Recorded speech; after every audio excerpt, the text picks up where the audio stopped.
Hello friends, சிந்து மருவி serial இனி வரப்போகிற எபிசோட்ஸ்க்கான ரிவ்யூ தான் பார்க்க போகிறோம். அடுத்தடுத்த சுவாரஸ்யங்களை தெரிஞ்சுக்கிறதுக்கு இந்த வீடியோவை ஸ்கிப் பண்ணாமல் கடைசி வரைக்கும் பாருங்கள். நம்ம சிந்து இருந்துட்டு தன்னோட வாழ்க்கையை நினச்சி ரொம்பவே வருத்தப்பட்டு உக்காந்துக்கிட்டு இருக்காங்க. அந்த நேரம் பார்த்து நம்ம பைரவி சொன்னாங்க இல்லையா, நிலத்தில் அந்த சூரியகாந்தி பூ நல்லாவே விளைஞ்சிருக்குன்னு, அதை பார்க்கறதுக்காக போயிட்டு வரலாம் அப்படின்னு சொல்லி யோசிக்கிறாங்க. அந்த நேரம் பார்த்து ஆட்டோ பிடிச்சி நிலத்துக்கு போகிறாங்க. போன உடனே அங்கே இருக்கிற எல்லாருமே நல்லா பேசிக்கிட்டு இருக்கிறத பார்க்குறாங்க. போய் ஒளிஞ்சு நின்று என்னதான் பேசுகிறாங்க அப்படின்னு சொல்லிட்டு பார்த்துக்கிட்டு இருக்காங்க. அந்த நேரம் பார்த்து எசிக்கையை பார்த்துடுறாங்க. பார்த்த உடனே பயங்கரமாக ஷாக் ஆயிடுறாங்க. இந்த நிலத்தில் இருக்கிற எல்லா பயிரையும் நாசம் பண்ணணும், அப்போ தான் என்னோட அக்கா சொன்னது எல்லாமே உண்மைன்னு அந்த அன்னபூர்ணி நம்புவா. அதனால் நீங்கள் எல்லா பயிருக்கும் நீங்கள் கெமிக்கலை பரவி விட்டுறணும். பரவி விட்டால் கண்டிப்பாக 2 நாளில் அந்த பயிர் எல்லாமே கருகிடும் அப்படின்னு சொல்லி பேசிக்கிட்டு இருக்காங்க. இதெல்லாம் கேட்ட நம்ம சிந்துக்கு பயங்கர கோவம் வந்து, இப்போ இவங்களை எதுவுமே பண்ணக்கூடாது, முதல்ல இது எல்லாத்தையுமே வீடியோ எடுத்துக்கலாம் அப்படின்னு சொல்லிட்டு ஆதாரத்தோட வீடியோ எடுத்துக்கிறாங்க. எடுத்த உடனே நம்ம அதாவது சிந்து இருந்துட்டு எசிக்கி கிட்ட போயிட்டு, இங்கே பாரு எசிக்கி, நீ என்னென்னலாம் பேசிக்கிட்டு இருந்தியோ எல்லாத்தையும் நான் கேட்டுட்டேன், உன்னை நான் சும்மாவே விட மாட்டேன், இனிமேல் என்ன பண்ணுறேன்னு மட்டும் பாரு அப்படின்னு சொல்லிட்டு அவங்க பாட்டுக்கு ஃபாஸ்ட்டாக போயிட்டு ஆட்டோவில் ஏறி, ஆனால் நீங்கள் ஃபாஸ்ட்டாக வீட்டுக்கு போகணும் அப்படின்னு சொல்லிட்டு சொல்கிறாங்க.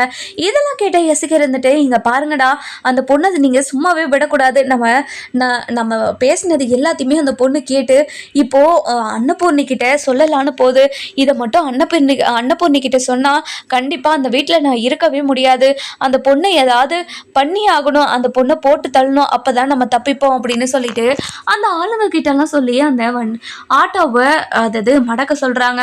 அதுக்கப்புறம் நம்ம சிந்து ரொம்பவே ஃபாஸ்ட்டாக போக சொல்கிறாங்க. அண்ணன் நீங்கள் ரொம்ப ஃபாஸ்ட்டாக போங்கண்ணே, அங்கே இருக்கிறவங்க எல்லாருமே நம்மளை ஃபாலோ பண்ணுறாங்க அப்படின்னு சொல்லிட்டு சொல்லவும், இங்கே பாருமா, நீ கவலையே படாதீங்க, அவங்க நம்மளை யாருமே நம்மளை கண்டுபிடிக்காத மாதிரி நான் வேறு ரூட்டில் போயிட்டு அவங்கள டைவெர்ட் பண்ணிடுறேன், நீங்கள் கவலைப்படாதீங்க அப்படின்னு சொல்கிறாங்க. இன்னொரு பக்கம் பார்த்தீங்கன்னா நம்ம சிந்துவை காணோன்னு வீடு முழுக்க நம்ம சிவா தேடிக்கிட்டே இருக்காங்க. அந்த நேரம் பார்த்து நம்ம சிந்து ஆட்டோவில் வந்து இறங்குறத பார்த்துட்டு நம்ம சிவா சிந்து கிட்ட போயிட்டு, இங்கே பாரு சிந்து, நீ ரொம்ப கோவமாக இருந்த, நீ எங்கேயாவது போயிட்டு பேர் நினச்சி நான் ரொம்ப பயந்துட்டேன் தெரியுமா, இங்கே பாரு டாக்டரே, எனக்காக நீ வருத்தப்படணுமோ இல்லை எனக்காக பரிதாபப்படணும்னோ நான் நினைக்கவே கிடையாது, இனிமே நீ என்னை பற்றி யோசிக்கவே யோசிக்காத, உன்னோட அன்னபூர்ணி பெரியம்மா சொன்னா தானே நீ எல்லாத்தையுமே பண்ணுவ, இப்போ மட்டும் என்கிட்ட எதுக்காக பேசிக்கிட்டு இருக்க, உன் அன்னபூர்ணி பெரியம்மா கிட்ட போய் சொல்லிட்டு வா, நான் சிந்து கிட்ட பேசுகிறேன் அப்படின்னு சொல்லிட்டு வந்து என்கிட்ட பேசு, இல்லைன்னா என்கிட்ட பேசாத அப்படின்னு சொல்லிட்டு அவங்க பாட்டுக்கு கிளம்பிடுறாங்க. எதுக்காக சிந்து இப்படிலாம் பண்ணிக்கிட்டு இருக்கா, என்னை புரிஞ்சுக்காமே இப்படி பண்ணிக்கிட்டு இருக்காளே அப்படின்னு சொல்லிட்டு சிவா ஒரு பக்கம் மனசில் வருத்தத்தில் உட்காந்துக்கிட்டு இருக்காங்க. இன்னொரு பக்கம் பார்த்தீங்கன்னா நம்ம சிந்து நேரடியாக வீட்டுக்கு போகிறாங்க. வீட்டுக்கு போன உடனே நம்ம அன்னபூர்ணி ஷோபால உட்காந்து நம்ம பைரவி கிட்ட பேசிக்கிட்டு இருக்காங்க. அதுக்கப்புறம் சிந்து, இங்கே பாருங்கத்த, உங்ககிட்ட ஒரு முக்கியமான விஷயத்த நான் சொல்கிறதுக்காக வந்திருக்கேன். இங்கே பாருங்கத்த, நம்ம 100 ஏக்கர் நிலத்தில் நீங்கள் அந்த சூரியகாந்தி பூவை விளைச்சிருந்தீங்கல்ல, அந்த விளைச்சலை எல்லாத்தையும் நாசம் பண்ணுறதுக்காக அந்த எசிக்கி அந்த கெமிக்கல் எல்லாம் ஏதோ ஒரு கெமிக்கலை பரவி விட்டு அந்த விளைச்சலவே நாசம் பண்ணுறதுக்காக அங்கே பண்ணிக்கிட்டு இருந்தாங்க. நான் அந்த விளைச்சலை பார்த்து ரொம்ப சந்தோஷப்படலான்னு சொல்லிட்டு அங்கே போயிருந்தேன். ஆனால் போன இடத்துல இதெல்லாம் பார்த்தேன். இங்கே பாருங்கத்த, நீங்கள் ஆதாரம் இருந்தால் தான் எல்லாத்தையும் நம்புவீங்கன்னு எனக்கு தெரியும், இங்கே இந்தாங்கத்த ஆதாரம் அப்படின்னு சொல்லிட்டு ஆதாரத்தை கொடுக்குறாங்க. கொடுத்த உடனே எசிக்கு இப்படியெல்லாம் பேசிக்கிட்டு இருக்கிறத பார்த்துட்டு பயங்கரமாக ஷாக் ஆயிடுறாங்க. அதுக்கப்புறம் என்ன நம்ம மகா வராங்க. வந்த உடனே என்னக்கா, என்ன இவ என்னமோ சொல்லிக்கிட்டு இருக்கா அப்படின்னு சொல்லி கேட்க, இங்க பாரு மகா, உன்னோட தம்பி பண்ணிக்கிட்டு இருக்கிறது கொஞ்சம் கூட சரியில்லை, அவனுக்கு பாவம் பார்த்து என்னோட பொண்ணை கல்யாணம் பண்ணி வச்சான், ஆனா அவன் இந்த குடும்பத்துக்கே துரோகம் பண்ணிக்கிட்டு இருக்கானா, உண்ட வீட்டுக்கே துரோகம் பண்ணிக்கிட்டு இருக்கானா, அவனை நான் சும்மாவே விட மாட்டேன். அக்கா, நீங்க பேசிக்கிட்டு இருக்கிறது எனக்கு சுத்தமா புரியலக்கா, ஏங்கா இப்படி எல்லாம் பேசிக்கிட்டு இருக்கீங்க அப்படின்னு சொல்லி கேட்கவும், இங்க பாரு மகா, உன்னோட தம்பி என்ன பண்ணிக்கிட்டு இருக்கான்னு உங்களுக்கு தெரியுமா, 100 ஏக்கர் நிலத்துல அந்த சூரியகாந்தி பூவை விளைச்சிருக்கிறது உங்களுக்கு தெரியுமா தெரியாது, தெரியாதா? அது நல்லா விளைஞ்சிருக்கணும் தெரியும். அந்த விளைச்சலெல்லாம் கெடுக்கிறதுக்காக உன்னோட தம்பி ஆளுங்களெல்லாம் திரட்டி கூட்டிட்டு போய் அந்த நிலத்துல எல்லாத்துலேயும் கெமிக்கலை பரவி அந்த விளைச்சலாவே நாசம் பண்ணுறதுக்காக பிளான் போட்டுக்கிட்டு இருக்கான். அது எல்லாமே சிந்து போய் பார்த்து எனக்கு ஆதாரத்தோட நிரூபிச்சிருக்கா. உன்னோட தம்பியை நான் சும்மாவே விட மாட்டேன் அப்படின்னு சொல்லி பேசிக்கிட்டு இருக்காங்க. இங்க பாருங்கக்கா, இவ சொல்றதெல்லாம் நம்பி நீங்க பேசிக்கிட்டு இருக்கீங்களா? இங்க பாருடி, என் தம்பி என்னடி பண்ணா உன்ன? இங்க பாரு, என் தம்பி எந்த ஒரு தப்புமே பண்ணியிருக்க மாட்டான். என் தம்பி மேல பெரிய பழிய போட்டு அவனை இந்த வீட்டை விட்டு துரத்திட்டு நீ இந்த வீட்டுக்குள்ள வந்துடலான்னு மட்டும் நினைச்சு பார்க்காத. கண்டிப்பா அது மட்டும் நடக்கவே நடக்காது அப்படின்னு சொல்றாங்க. இங்க பாருங்க, இந்த விஷயத்துல எனக்கு பொய் சொல்லணும்ன்ற அவசியம் எனக்கு கிடையவே கிடையாது. இங்க பாருங்க, இந்த விளைச்சல எல்லாம் காப்பாற்றணுன்றதுக்காக தான் இந்த விஷயத்த நான் ரொம்பவே ஃபாஸ்டா உங்ககிட்ட சொல்லியிருக்கேன். நீங்க இதை அந்த 100 ஏக்கர் நிலத்துல இருக்கிற விளைச்சலையும் நீங்க தான் காப்பாற்றணும் அப்படின்னு சொல்லிடுறாங்க. இதை கேட்ட பைரவி இருந்துட்டு ரொம்பவே கோவமா மகா கிட்ட, இங்க பாருங்க, உங்க தம்பி மட்டும் இதை ஏதாவது பண்ணி வச்சிருக்கான்னு எனக்கு தெரிஞ்சிச்சு. கண்டிப்பா உன் தம்பியை சும்மாவே விட மாட்டேன். போலீஸ் ஸ்டேஷன்ல கம்ப்ளைண்ட் கொடுத்து 1 வருஷத்துக்கு இல்லை ஜென்மத்துக்கும் வெளியே வராத மாதிரி அவனை ஜெயிலில் போட்டுருவேன் அப்படின்னு சொல்றாங்க. அந்த நேரம் பார்த்து நம்ம ஸ்னேகா வீட்டுக்கு வராங்க. வீட்டுக்கு வந்த உடனே அன்னபூர்ணி கிட்ட போயிட்டு, ஆண்டி இப்போ எப்படி இருக்கா ஆண்டி? நீங்க உங்களோட உடம்பு இப்போ ஓகேவா அப்படின்னு சொல்லி கேட்கவும், இப்போ நல்லா இருக்குமா, உனக்கு எதுக்குமா சிரமம்? சிவா தான் என்ன அடிக்கடிக்கு செக் பண்ணிக்கிட்டே இருக்கான். நீயும் மெனக்கட்டு எதுக்காகமா இப்படி வர? உன்னோட ஹாஸ்பிட்டல்லையும் உனக்கு வேலை இருக்கும்ல, எனக்காக இனிமே இங்கெல்லாம் வர தேவலாமா? என்னை சிவா பார்த்துப்பா. இனிமே சிவா என்ன பத்திரமா பார்த்துப்பா. அதை பத்தி நீ கவலைப்படாதமா. பைரவி, நீ முதல்ல ஆறுமுகத்தை கூட்டிட்டு நீ அந்த விளைச்சலை பார்க்கறதுக்காக போமா. அங்க ஏதாவது பிரச்சனைனா எனக்கு கூப்பிடுமா. அப்படி பிரச்சனையா இருந்தா ஊர்ல சில பேரை நான் அனுப்பி வைக்கிறேன், அவங்க எல்லாரும் பார்த்துப்பாங்க அப்படின்னு சொல்றாங்க. சரிங்க அத்தை, நான் கிளம்புறேன் அப்படின்னு சொல்லிட்டு ஆறுமுகம் ரூம்ல உட்காந்துக்கிட்டு இருக்காங்க. போய் பைரவி வந்துட்டு ரொம்பவே பதட்டமா, ஆறுமுகம் வா, ஆறுமுகம் போலாம். எங்க பைரவி, என்னாச்சு உனக்கு, என்ன பதட்டமா இருக்கு அப்படின்னு சொல்லி கேட்கவும், இதை கேட்ட உடனே, இங்க பாரு, என்ன ஏதுன்னு கேட்காத, நான் போற வழியில எல்லாமே சொல்றேன். நம்ம இது சூரியகாந்தி பூவு விளைச்சிருக்கோம்ல, அந்த நிலத்துக்கு நீ இப்போவே ஃபாஸ்ட்டாக கிளம்பு அப்படின்னு சொல்லிட்டு ரொம்பவே ஃபாஸ்ட்டாக நம்ம பைரவி இருந்துட்டு கூட்டிகிட்டு போகிறாங்க.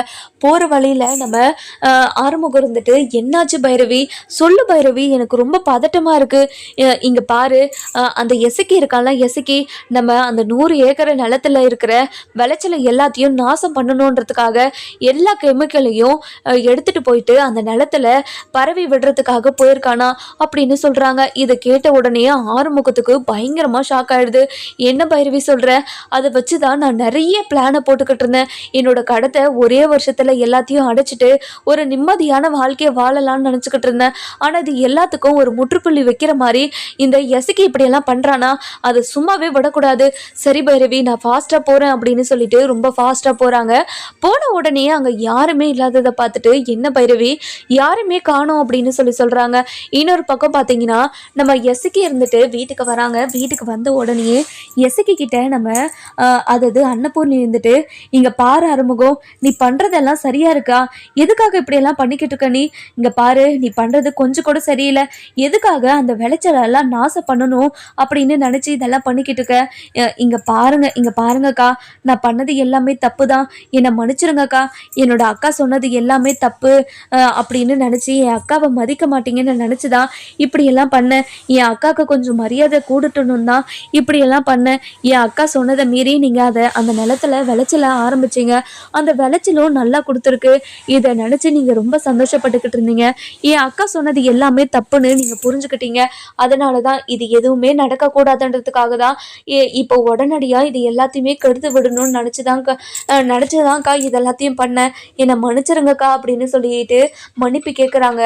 இதை கேட்ட அன்னபூர்ணி இருந்துட்டு ரொம்பவே கோவமா நம்ம எசக்கிய ரொம்பவே கோவமா போயிட்டு ஒரே அரு அப்படியே பல்லான்னு விட்டுக்கிட்டே இருக்காங்க. இங்க பாரு, இந்த வீட்டில் தானே சோறு 3 வேளையும் சாப்பிட்டுக்கிட்டு இருக்க. அந்த சாப்பாடுக்காக இந்த வீட்டுக்கு துரோகம் பண்ணாம இருக்கணும்னு நினைக்கிறியா நீ? இப்படி ஒரு துரோகத்தை பண்றதுக்கு எப்படி உனக்கு மனசு வந்துச்சு? நீ இப்படியெல்லாம் பண்ணுவேன்னு நான் சுத்தமா நினைக்கவே கிடையாது. உனக்கு மனசாச்சுன்றது உனக்கு இருக்குதா இல்லையா அப்படின்னு சொல்லி கேட்கவும், இதை கேட்ட நம்ம மகா இருந்துட்டு, இங்க பாரு எசக்கி, நீ இவ்வளவு பெரிய துரோகத்தை எனக்கும் அன்னபூர்ணி அக்காக்கும் பண்ணுவேன்னு நினச்சி கூட பார்க்கல. இனிமே நீ ஒரு நிமிஷம் கூட இந்த வீட்டில் இருக்கவே கூடாது. முதல்ல இந்த வீட்டை விட்டு போ அப்படின்னு சொல்கிறாங்க. இதை கேட்ட உடனே நம்ம அன்னபூர்ணி இருந்துட்டு, இங்கே பாரு மகா, உனக்கு தெரியாமல் இந்த விஷயம் நடந்திருக்காதுன்னு எனக்கு தெரியும். நீயும் இந்த விஷயத்தில் ஏதாவது ஒரு பங்கு இருப்பன்னு எனக்கு தோணுது. என்னக்கா நீங்களே இப்படி பேசுகிறீங்களே? என் தம்பி முட்டாள்தனமாக இப்படி ஒரு விஷயத்த பண்ணதுக்கு நான் என்ன பண்ணுவேன்? இங்கே பாரு எசக்கி, நீ பண்ண தப்புக்கு நான் தான் இது எல்லாத்தையுமே பண்ணனு அன்னபூர்ணி அக்கா என்னை தப்பாக புரிஞ்சுக்கிட்டு இருக்காங்க. சொல்லு எசக்கி அக்கா கிட்ட, நான் எந்த தப்புக்கும் காரணம் இல்லை, நானாக தான் எல்லாத்தையும் பண்ணனு அக்கா கிட்ட சொல்லு எசக்கி. ஏன் எசக்கி அமைதியாகவே இருக்க அப்படின்னு சொல்லி கேட்கவும், இதெல்லாம் கேட்டுக்கிட்டு இருந்த எசக்கி இருந்துட்டு, இங்கே பாருங்கக்கா, என் அக்காக்கும் இதுக்கும் எந்த சம்மந்தமும் இல்லை. இது எல்லாத்துக்குமே காரணம் நான் மட்டும்தான். நான் தான் இது எல்லாத்துக்கும் காரணம். என்னோட அக்காவுக்கு, என் அக்காவை நீங்கள் சந்தேகப்படாதீங்க அப்படின்னு சொல்கிறாங்க. இதெல்லாம் கேட்டுக்கிட்டு இருந்த நம்ம அன்னபூர்ணி இருந்துட்டு, இங்கே பாரு எசக்கி, இனிமே நீ இந்த வீட்டில் இருக்கவே கூடாது. இனிமே நீ ரொம்ப நல்லவனு தான். என் பொண்ணுக்கு உன்னை கல்யாணம் பண்ணி வச்சேன், ஆனால் அது எவ்வளோ பெரிய தப்புன்னு எனக்கு இப்போ தான் புரிஞ்சுது. என் பொண்ணுக்கும் உனக்கும் இனிமே நான் டிவோர்ஸ் வாங்கி கொடுக்க போகிறேன். என் பொண்ணுக்கு வேற நல்ல வாழ்க்கையை நான் அமைச்சு கொடுக்க போகிறேன் அப்படின்னு சொல்கிறாங்க. இதை கேட்ட நம்ம அதாவது எசக்கி இருந்துட்டு, இங்கே பாருங்கக்கா, நான் பண்ணது எல்லாமே தப்பு தான். அதுக்காக என்னையும் காயத்ரியும் பிரிப்பீங்களா? இங்கே பாருங்கக்கா, அப்படியெல்லாம் பண்ணிடாதீங்கக்கா ப்ளீஸ்க்கா அப்படின்னு சொல்லி கெஞ்சிக்கிட்டு இருக்காங்க. அந்த நேரம் பார்த்து நம்ம காயத்ரி வராங்க. வந்த உடனே ரொம்பவே சத்தமாக பேசிக்கிட்டு இருக்கிறத பார்த்த காயத்ரி இருந்துட்டு, அம்மா என்னாச்சுமா, எதுக்காக ரொம்ப சத்தமாக பேசிக்கிட்டு இருக்கீங்க? நீங்கள் இப்படியெல்லாம் பேசுறத பார்த்தா எனக்கு ரொம்ப பயமாக இருக்குமா, என்ன பிரச்சனைமா அப்படின்னு சொல்லி கேட்கவும், நடந்த விஷயத்தை எல்லாத்தையுமே நம்ம காயத்ரி கிட்ட சொல்கிறாங்க. சொன்ன உடனே காயத்ரி பயங்கரமாக ஷாக் ஆயிடுறாங்க.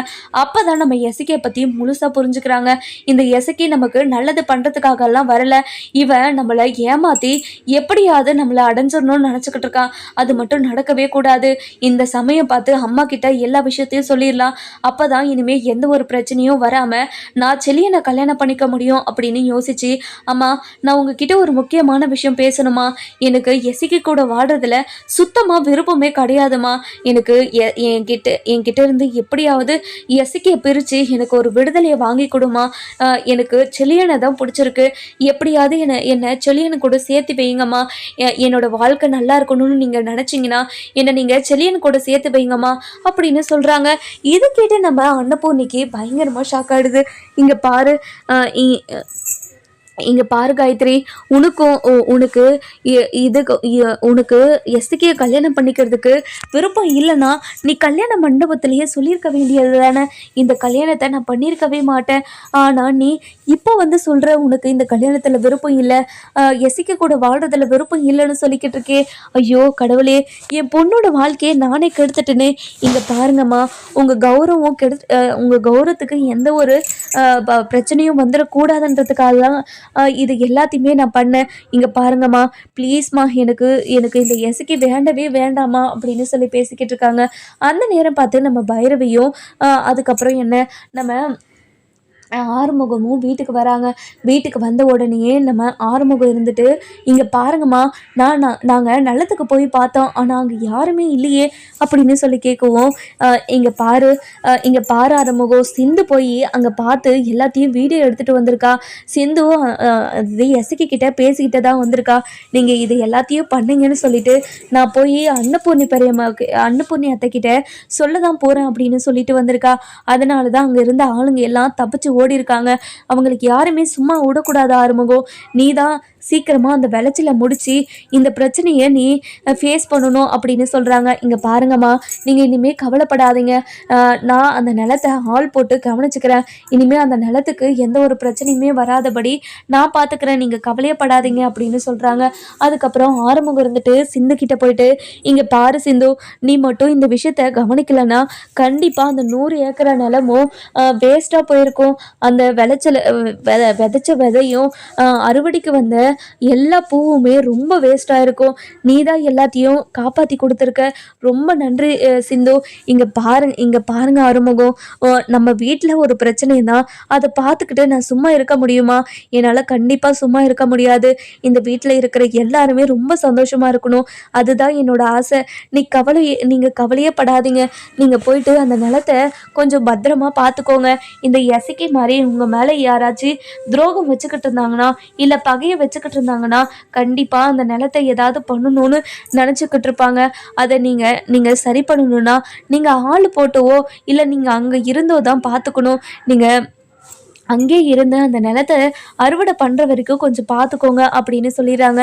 இதை கேட்ட உடனே நம்ம ஆரம்பம் இருந்துட்டு, இங்கே பாரு சிந்து, நீ எனக்கு பண்ணியிருக்க உதவிக்கு நான் 7 ஜென்மத்துக்கும் உனக்கு நன்றி கடன் பட்டிருக்கேன். எனக்கு பண்ண இந்த உதவிக்கு ரொம்ப ரொம்ப நன்றி சிந்து அப்படின்னு சொல்லிட்டு பைரவி கிட்ட போகிறாங்க. போன உடனே இங்கே பாரு பைரவி, சிந்துவோட மனசை புரிஞ்சுக்கிட்டு சிந்துவை எப்படியாவது சிவா கூட சேர்த்து வை பைரவி. சிந்து பண்ணது எல்லாமே தப்பு தான், நான் இல்லைன்னு சொல்லலை. அதுக்காக சிந்துக்கு இவ்வளோ பெரிய கொடுமையான வாழ்க்கையை கொடுக்கறது ரொம்ப பெரிய தப்பு.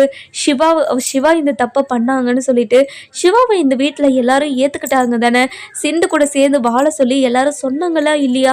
அப்படி இருக்கும்போது சிந்து இந்த தப்பை பண்ணப்போ சிவா இந்த சிந்து கூட சேர்ந்து வாழக்கூடாதா? இது என்ன நியாயம்? இங்கே பாரு, நீ போய் அன்னபூர்ணி அம்மா கிட்ட பேசினா கண்டிப்பாக அம்மா இது எல்லாத்தையுமே புரிஞ்சுப்பாங்க. இனி கொஞ்ச நேரம் உட்காந்து யோசி, உன்னோட அக்கா உனக்காக என்ன நல்லா பண்ணியிருக்கான்னு நீ நல்லா யோசிச்சனா கண்டிப்பாக ஒரு நல்ல முடிவெடுத்து சிந்துக்காக நீ நல்ல விஷயத்த பண்ணுவ அப்படின்னு சொல்லி சொல்கிறாங்க. இதை சொன்ன உடனே நம்ம அதாவது பைரவி இருந்துட்டு சிந்துக்காக யோசிச்சுக்கிட்டு இருக்காங்க. அதுக்கப்புறம் என்ன, நம்ம சிந்துக்காக அன்னபூர்ணி கிட்ட போயிட்டு, இங்கே பாருங்கத்த, நான் உங்ககிட்ட இப்படி ஒரு விஷயத்தை பற்றி பேசுகிறேன்னு நீங்கள் தப்பாக எடுத்துக்காதீங்க. சிந்து பண்ணது எல்லாமே தப்பு தான். அதுக்காக அவளுக்கு இவ்வளோ பெரிய தண்டனை கொடுக்கறது மிகப்பெரிய தப்பு. இந்த ஒரு வருஷம் கோர்ட்டு நம்ம வீட்டில் சிவா கூட சேர்ந்து வாழ சொல்லியிருக்குல்ல, அது வரைக்கும் சிவா கூட சேர்ந்து வாழட்டும். அதுக்கப்புறமும் சிவா கூட சிந்து இருக்கிறது உங்களுக்கு பிடிக்கலன்னா நீங்கள் சிந்துவை இந்த வீட்டை விட்டு துரத்திடுங்க. அது வரைக்கும் சிவாவும் சிந்துவும் சேர்ந்து ஒன்றா வாழணும். அதுக்கு நீங்கள் தான் சம்மதிக்கணும். இங்கே பாருங்கத்த, இந்த வீட்டில் இருக்கிறவங்க எல்லாருமே நல்லா வாழணுன்றதுக்காக தான் நான் இப்படி ஒரு முடிவு எடுத்திருக்கேன். அது மட்டும் இல்லாமல் சிவாக்கு சிந்து கூட வாழ்கிறதுக்கு முழு விருப்பம் இருக்குது. அவங்க சிவாவோட மனசில் இருக்கிறத உங்ககிட்ட சொல்ல முடியாமல் சிவா ஒவ்வொரு நிமிஷமும் தவிச்சுக்கிட்டு இருக்காரு. அதை உங்ககிட்ட சொல்லலான்னு தான் வந்தேன். இங்கே பாருங்கத்த, நீங்கள் தான் இந்த விஷயத்தில் ஒரு நல்ல முடிவு எடுக்கணும் அப்படின்னு சொல்லி நம்ம அன்னபூர்ணிக்கிட்ட சொல்லிக்கிட்டு இருக்கிறத பார்த்த நம்ம சிந்துக்கு ரொம்பவே சந்தோஷம். தனக்காக பைரவி போயிட்டு அன்னபூர்ணி அத்தைக்கிட்ட பேசிக்கிட்டு இருக்கா. எனக்கு இதுவே போதும், எனக்கு எவ்வளோ சந்தோஷமாக இருக்குது தெரியுமா அப்படின்னு சொல்கிறாங்க. அதுக்கப்புறம் பைரவி அன்னபூர்ணிக்கிட்ட பேசிட்டு, இங்கே பாருங்கத்த, நீங்கள் நல்லா யோசித்து ஒரு நல்ல முடிவை எடுங்கத்த அப்படின்னு சொல்லிட்டு போயிடுறாங்க. போன உடனே நம்ம அன்னபூர்ணி இருந்துட்டு சிந்துவை பற்றி யோசிச்சுக்கிட்டு இருக்காங்க. சிந்து இந்த வீட்டில் வந்ததுலேருந்து இப்போ வரைக்குமே இந்த வீட்டுக்காக நல்லதை மட்டும்தான் பண்ணிக்கிட்டு இருக்கா.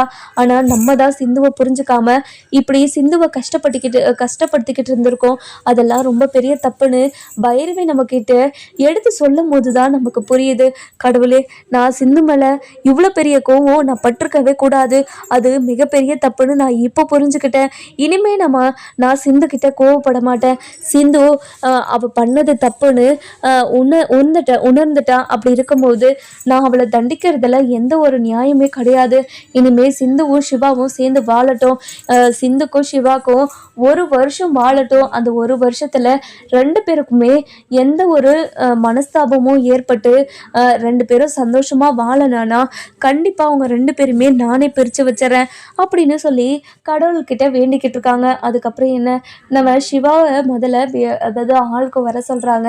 இந்த பக்கம் நம்ம ஐஸ்வர்யா கிட்ட சிந்துவை வர சொல்லி அனுப்புகிறாங்க. அதுக்கப்புறம் நம்ம ஐஸ்வர்யாவும் சிந்துவை கூட்டிகிட்டு வந்த உடனே நம்ம சிந்து இருந்துட்டு, இங்கே பாருங்கத்த, நீங்கள் என்னை வர சொல்லியிருந்தீங்களா, சொல்லுங்கத்த, என்னத்த விஷயம் அப்படின்னு சொல்லி கேட்கவும், இங்கே பாரு சிந்து, இந்த வீட்டுக்காக நீ நிறைய நல்ல விஷயத்த பண்ணியிருக்க. அது எதுவுமே நான் யோசித்து பார்க்காம உனக்கு இவ்வளோ பெரிய தண்டனையை நான் கொடுத்துட்டேன், என்னை மன்னிச்சிருமா அப்படின்னு சொல்லவும், இங்கே பாருங்கத்த, நான் பண்ணது மிகப்பெரிய தப்பு, மன்னிக்க முடியாத ஒரு தப்பு. அப்படி இருக்கும்போது நான் சிந்து கிட்ட நீங்கள் என்கிட்ட நடந்துக்கிட்டு இருந்தது தப்பெல்லாம் இல்லைத்த, நீங்கள் என்கிட்ட கரெக்டாக தான் நடந்துக்கிட்டு இருந்தீங்க. நான் பண்ண தப்புக்கு நான் தண்டனையை அனுபவிச்சுக்கிட்டு இருக்கிறதா நான் நினச்சிக்கிட்டேன். நீங்கள் கவலைப்படாதீங்கத்த, எனக்கு இப்படி ஒரு தண்டனை கொடுத்துட்டீங்கன்னு நீங்கள் வருத்தப்படாதீங்க. நீங்கள் வருத்தப்படுற அளவுக்கு இங்கே எதுவுமே நடந்துறதில்ல அப்படின்னு சொல்கிறாங்க. இதை கேட்ட உடனே நம்ம சிந்துக்கு ரொம்பவே வருத்தப்பட்டு பேசிக்கிட்டு இருக்காங்க. அதுக்கப்புறம் அன்னபூர்ணி இருந்துட்டு, இங்கே பாரு சிந்து, நீ இப்படி ஒரு முடிவு, இப்படி ஒரு பெருந்தன்மையாக பேசுவேன்னு நான் நினச்சி கூட பார்க்கல. நீ இப்படி பேசுறதெல்லாம் பார்த்தா எனக்கு எவ்வளோ சந்தோஷமா இருக்கு தெரியுமா? இந்த சந்தோஷத்தை சொல்றதுக்கு எனக்கு அளவே கிடையாது. நான் அவ்வளோ சந்தோஷமா இருக்கேன் அப்படின்னு சொல்றாங்க. அதுக்கப்புறம் இதெல்லாம் கேட்ட சிவா இருந்துட்டு அன்னபூர்ணி கிட்ட போயிட்டு, இங்க பாருங்க பெரியம்மா, என் மனசுல இருக்கிறது எல்லாத்தையும் உங்ககிட்ட எப்படி சொல்றதுன்னு தெரியாம இத்தனை நாளா நான் கஷ்டப்பட்டுக்கிட்டு இருந்தேன். இப்போ உங்ககிட்ட எல்லாத்தையுமே நான் உங்ககிட்ட சொல்றேன். எனக்கு சிந்து கூட வாழ்றதுல முழு விருப்பம். முதல்ல எனக்கு சிந்து கூட வாழ்றதுல சுத்தமா விருப்பமே இல்லைதான். அதுக்காக சிந்து போக போக அவளோட நல்ல குணம், நல்ல மனசு, உண்மையான காதல், இது எல்லாத்தையுமே புரிஞ்சு என்னையும் அறியாம நான் சிந்துவை லவ் பண்ண ஆரம்பிச்சிட்டேன். இப்போ மனசு முழுக்க அவள் மட்டும்தான் இருக்கா. நீங்கள் அதை புரிஞ்சுக்கிட்டு என்னையும் சிந்தையும் சேர்த்து வைக்கிறேன்னு சொன்னது எனக்கு ரொம்ப சந்தோஷமா இருக்குது அப்படின்னு சொல்கிறாங்க. இங்கே பாரிய சிவா, உனக்கும் சிந்துக்கும் 1 வருஷம் நான் வாழ்கிறதுக்கு டைம் கொடுக்குறேன். அந்த 1 வருஷத்தில் எனக்கு சிந்து மேலே இருக்கிற அபிப்பிராயம் மாறுச்சுன்னா கண்டிப்பாக சிந்துவும் வாழ்க்கை முழுக்க இந்த வீட்டில் மருமகளாக இருப்பா. அப்படி இல்லைன்னா கண்டிப்பாக சிந்து இந்த வீட்டில் மருமகளாக இருக்கவே மாட்டா. அதை நீ மனசில் வச்சுக்கிட்டு சிந்து கூட வாழ தொடங்கு அப்படின்னு சொல்லிடுறாங்க. இங்கே பாருங்க பெரியம்மா, நாளைக்கே நீங்கள் என்கிட்ட நீ இப்போவே உயிரை விடணும் அப்படின்னு சொன்னாலையும் கண்டிப்பாக நான் உயிரை விட்டுருவேன். உங்களுக்காக நான் எதை வேணாலும் பண்ணுவேன்னு உங்களுக்கு தெரியாதா? அப்படி தெரிஞ்சிருந்தோம் என்கிட்ட எதுக்காக பெரியம்மா நீங்கள் இப்படியெல்லாம் பேசிக்கிட்டு இருக்கீங்க? இங்கே பாரு சிவா, நீ என்னோட பேச்சை மீற மாட்டேன்னு எனக்கு தெரியும். அதனால தான் உன் மனசில் இருக்கிறத நான் புரிஞ்சுக்கிட்டு உனக்கு இப்படி ஒரு வாய்ப்பு கொடுத்துருக்கேன். நீ கவலைப்படாத. இனிமே உன்னோட விருப்பத்துக்கு மாறா நான் எதுவுமே பண்ண மாட்டேன். கல்யாண மண்டபத்தில் தான் உன்னை புரிஞ்சுக்காம சிந்து சொல்கிறது பொய்யெல்லாம் நம்பி உன்னை சிந்துக்கு கல்யாணம் பண்ணி வச்சுட்டேன். அது எவ்வளோ பெரிய தப்புன்னு நான் இப்போ புரிஞ்சுக்கிட்டேன். ஆனால் கொஞ்சம் கொஞ்சமாக சிந்துவை நீ ஏற்றுக்க ஆரம்பிச்சது எனக்கு இப்போ தான் தெரிஞ்சது. அதனால் நீ சிந்து கூட சேர்ந்து வாழ்கிறதுல எனக்கு முழு விருப்பம் இருக்குது. ஆனால் 1 வருஷம் கழித்து சிந்துவை எனக்கு பிடிக்கலன்னா கண்டிப்பாக சிந்துவை இந்த வீட்டை விட்டு நான் துரத்த தான் போகிறேன். அதுக்கு உனக்கு எந்த ஆட்சேபனையும் இல்லைன்னா சொல்லு. கண்டிப்பாக 2 பேரும் ஒரே ரூமில் நீங்கள் ஒன்றா சேர்ந்து சந்தோஷமாக வாழலாம். இங்கே பாருங்கள் பெரியம்மா, நீங்கள் எந்த நேரத்தில் எப்படி ஒரு முடிவு எடுத்தாலையும் எனக்கு அதில் சம்மதம் தான். எனக்கு அதில் எந்த ஒரு ஆட்சேபனையும் இல்லை அப்படின்னு சொல்லிடுறாங்க. இதெல்லாம் கேட்ட மகா இருந்துட்டு ரொம்பவே கோவமா, இங்கே பாருங்கக்கா, நீங்கள் இப்படி ஒரு முடிவு எடுத்தது ரொம்ப பெரிய தப்பு. எதுக்காக இப்படி ஒரு முடிவு எடுத்தீங்க? இங்கே பாருங்கக்கா, என்னோட தம்பியோட வாழ்க்கை நாசமாக போகணுன்னு நீங்கள் நினச்சிட்டிங்களா? என் தம்பி என்ன உங்களுக்கு கிள்ளுக்கீரியாக தெரியலனா? உங்களோட நீங்கள் அசிங்கப்படக்கூடாது, அவமானப்படக்கூடாதுன்னு என்னோட தம்பி உங்கள் பொண்ணுக்கு வாழ்க்கை கொடுத்தா. ஆனால் நீங்கள் இப்படி ஒரு முடிவு எடுத்திருக்கீங்க. இங்கே பாரு மகா, என் பொண்ணுக்கே எசிக்க கூட வாழ்றதுல விருப்பம் இல்லாத போது அவங்கள 2 பேரையும் வற்புறுத்தி வாழ வைக்கிறதுல எனக்கு துளி கூட சம்மதமே கிடையாது. அதனால தான் சிந்துவையும் சிவாவையும் சேர்ந்து வாழ்கிறதுக்கு நான் ஒரு வாய்ப்பை அவங்களுக்கு கொடுத்துருக்கேன். அந்த வாய்ப்பில் அவங்க 2 பேரும் ரொம்ப சந்தோஷமாக வாழ்ந்து என்னோட மனசை மாற்றிட்டாங்கன்னா கண்டிப்பாக அவங்க 2 பேரும் வாழ்க்கை முழுக்க சந்தோஷமாக வாழ தான் போகிறாங்க. அது யாராலையும் தடுக்கவே முடியாது அப்படின்னு சொல்லிடுறாங்க. இதை கேட்ட உடனே நம்ம மகாக்கு உசிரியா போயிடுது. இங்கே பாருங்கக்கா, இதை மட்டும் நான் நடக்கவே விட மாட்டேன். எப்படிக்கா உங்களால் இப்படி ஒரு முடிவை எடுக்க முடிஞ்சிச்சு? இங்கே பாருங்க, இதை நான் சும்மாவே விட மாட்டேன். கண்டிப்பாக இந்த விஷயத்தில் நான் சம்மதிக்கவே மாட்டேன். நீங்கள் எதுக்காக இப்படி ஒரு முடிவு எடுத்தீங்க? என்னால் இப்படி ஒரு முடிவுக்கு சம்மதிக்கவே முடியாதுக்கா. நீங்கள் என்ன வேணாலும் முடிவெடுங்க. என் பையன் ஸ்னேகாவை தான் கல்யாணம் பண்ணிப்பான். ஸ்னேகா தான் சிவா கூட சேர்ந்து வாழ்கிறதுக்கு தகுதியான ஒரு பொண்ணு. அதனால் தகுதியே இல்லாத ஒருத்தி கூட என் பையன் வாழணுன்ற அவசியம் கிடையவே கிடையாது. அதனால என்னோட பையன் சிந்து கூட சேர்ந்து வாழவே மாட்டான் அப்படின்னு சொல்றாங்க. இதை கேட்டு சிவா இருந்துட்டு, இங்க பாருங்க, இங்கே பாருங்கம்மா, அன்னபூர்ணி பெரியம்மாவே என்னை சிந்து கூட சேர்ந்து வாழ சொல்லியிருக்காங்க. அப்படி இருக்கும்போது நீங்கள் எதுக்காக சிந்து கூட சேர்ந்து வாழக்கூடாதுன்னு சொல்லிக்கிட்டு இருக்கீங்க? ஒரு வருஷம் தானே சிந்து கூட சேர்ந்து நான் வாழ்கிறேன். அப்போது அன்னபூர்ணி பெரியம்மாவுக்கு சிந்துவை பிடிச்சிருந்துச்சுன்னா கண்டிப்பாக அன்னபூர்ணி பெரியம்மாவே எங்களை 2 பேரையும் சேர்த்து வைப்பாங்க. அப்படி இல்லையா நாங்கள் 2 பேருமே பிரிஞ்சிருவோம். அதுக்கப்புறம் அன்னபூர்ணி பெரியம்மா என்ன முடிவு எடுக்கிறாங்களோ அதை நான் மனப்பூர்வமாக ஏற்றுக்கிறேன் அப்படின்னு சொல்லிடுறாங்க. இன்னொரு பக்கம் பார்த்தீங்கன்னா நம்ம அன்னபூர்ணி இருந்துட்டு ரொம்பவே சந்தோஷமாக சிவாவோட கையை பிடிச்சிக்கிட்டு போய் நம்ம சிந்துவோட கையில் சேர்த்து வைக்கிறாங்க. இதை பார்த்த நம்ம மகாவுக்கு உசிரியே போயிடுது. இங்கே பாருங்கக்கா, நான் சொல்ல கேட்காம இப்படி ஒரு முடிவு எடுத்திருக்கீங்க. நீங்கள் இப்படி ஒரு முடிவு எடுத்தது ரொம்ப பெரிய தப்புக்கா அப்படின்னு சொல்கிறாங்க. இதை கேட்ட உடனே நம்ம அன்னபூர்ணிக்கு பயங்கரமாக ஷாக் ஆகிடுது. நம்ம மகா இருந்துட்டு சிந்துவையும் சிவாவையும் ஒன்றா சேர்ந்து வாழ வைப்பாங்களா மாட்டாங்களான்னு சொல்லிட்டு நம்ம வர எபிசோடில் பார்க்கலாம். இந்த வீடியோ உங்களுக்கு பிடிச்சிருந்தா லைக் பண்ணுங்கள், சப்ஸ்கிரைப் பண்ணுங்கள், மறக்காம